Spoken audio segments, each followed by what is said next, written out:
प्रिय छात्रों नमस्कार। एनसीईआरटी गणित कक्षा 10वीं में आपका स्वागत है। हम लोग प्रश्नावली 5.3 में ही प्रश्न क्रमांक 6 आज सॉल्व करेंगे। तो इसमें हमें दिया गया है किसी समांतर श्रेणी के प्रथम और अंतिम पद क्रमशः 17 और 350 हैं। यदि सार्व अंतर 9 है तो इसमें कितने पद हैं और इनका योग क्या है।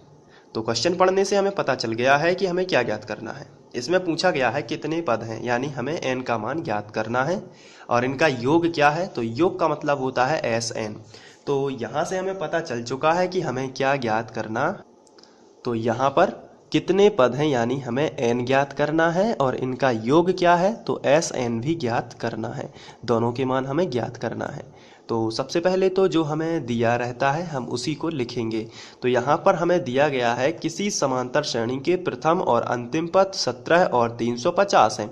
इसका मतलब ये है कि प्रथम पद जो है वो 17 है और अंतिम पद जो है वो 350 है। तो यहाँ पर प्रथम पद यानी a बराबर 17 लिखेंगे और अंतिम पद यानी an या l 350 है, इसलिए हम उनको लिख लेते हैं। तो यहाँ पर हमने लिखा है प्रथम पद a बराबर 17 है और अंतिम पद l बराबर 350। और आपको याद दिला दूं अंतिम पद को हम an भी कहते हैं। इसके पहले जो हमने 5वां क्वेश्चन किया है उसमें भी हमने यही प्रोसेस की थी। चलिए अब आगे बढ़ते हैं। तो इसमें दिया गया है यदि सार्व अंतर 9 है तो यहाँ पर हमें एक चीज़ और दी गई है और वो है सार्व अंतर। तो सार्व अंतर यानी कॉमन डिफरेंस, इसे हम d से दर्शाते हैं। तो ये भी हमें दिया गया है। तो आइए हम इसको भी लिख लेते हैं। तो इस तरीके से हमने तीनों मान लिख लिए हैं। अब हमें जो ज्ञात करना है वो हमें मालूम है। हमें n का मान ज्ञात करना है और इनका योग क्या है यानी Sn भी ज्ञात करना है। तो कहने का मतलब ये है कि हमें n और Sn दोनों ही ज्ञात करने हैं। तो चलिए फॉर्मूलों पर विचार कर लेते हैं। अभी तक हमने 3 फॉर्मूले याद किए हुए हैं और तीनों ये सामने रहे आपके। तो यहाँ पर आपको बताना है कि कौन सा फॉर्मूला लगेगा। चलिए देख लेते हैं। तो यदि बात की जाए a बराबर 17 दिया गया है, ठीक है, हम यहाँ पर a बराबर 17 रखेंगे और l बराबर जो है Sn हमें ज्ञात करना है। तो ये हमें ज्ञात करना है और साथ में हमें n भी ज्ञात करना है। तो Sn और n दोनों साथ में हों तो हम मान नहीं निकाल सकते हैं। तो ये दोनों फॉर्मूले क्रॉस हो जाएंगे क्योंकि हमें ये भी ज्ञात करना है Sn और हमें n भी ज्ञात करना है और दो अज्ञात चीज़ें एक ही फॉर्मूले में नहीं होनी चाहिए। तो ये दोनों ही क्रॉस हो जाएंगे जैसा हम लोगों ने प्रश्न क्रमांक 5 में किया था। तो यहाँ पर दो अज्ञात चीज़ें एक ही फॉर्मूले में यदि होती हैं तो आप वो वाला फॉर्मूला नहीं लगाएंगे। चलिए तो यहाँ पर देख लेते हैं। यहाँ पर हमें Sn नहीं दिया गया है, केवल हमें n दिया गया है।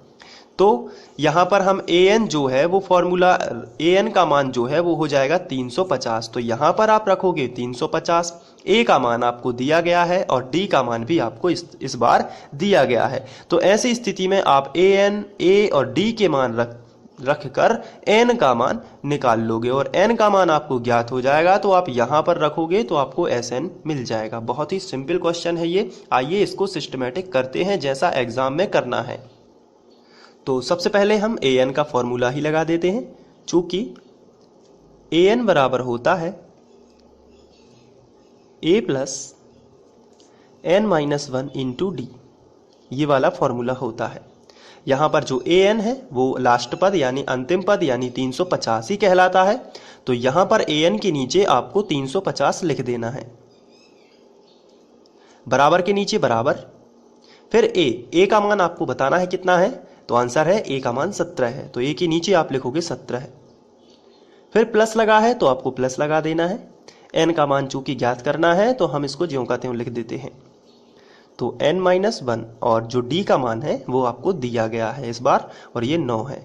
तो आपको ब्रैकेट में d के नीचे 9 लिख देना है। इस तरीके से एक नया समीकरण बन जाता है। अब इसको सॉल्व करने की देरी है।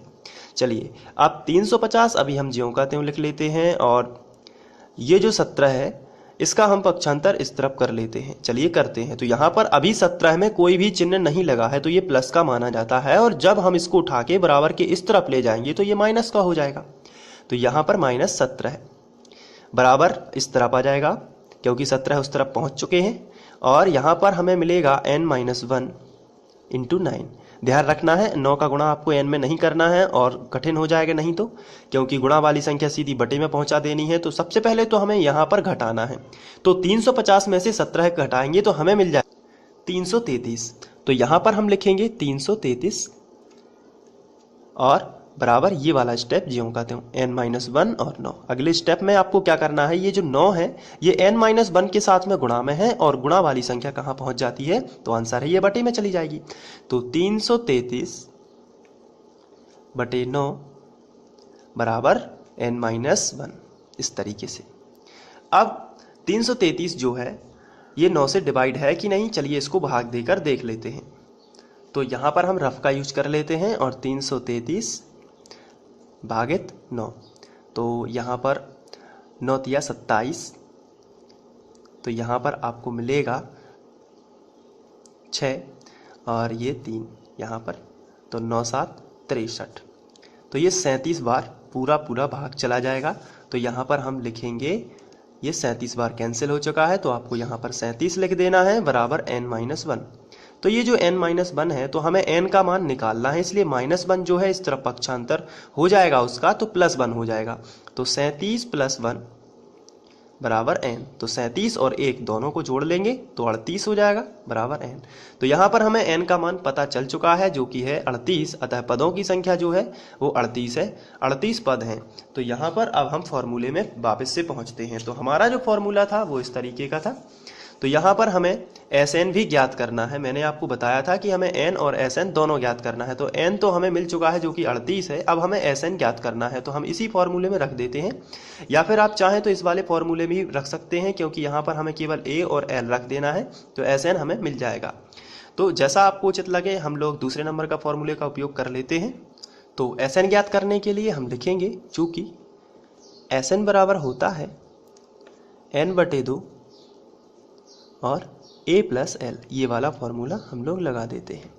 चलिए Sn का मान ज्ञात करना है, इसलिए Sn बराबर n का मान हम लोग 38 ज्ञात कर चुके हैं। तो यहाँ पर 38/2 और a का मान 17 है, प्लस l का मान हम लोगों को दिया गया है, आप चाहें तो देख सकते हैं ऊपर, a का मान 17 है और l का मान 350 है। चलिए दोनों को रख देते हैं। तो l का मान 350 भी हमने यहाँ पर रख दिया, ब्रैकेट को कर देना है बंद। तो Sn बराबर यहाँ पर 19 बार कैंसिल हो जाएगा, तो 19 दूनी 38 होता है, और ये जब हम जोड़ेंगे तो ये हमारा मान जो है वो हमें मिलेगा 367। अब आप इसको गुणा करोगे तो Sn बराबर आपको मिल जाएगा ये 6973। आप चाहें तो गुणा भी कर सकते हैं रफ में, और इसके बाद ये आंसर आपका आ जाएगा। तो ये Sn और n तो आप फिनिश लाइन में लिखोगे, अतः श्रेणी में 38 पद हैं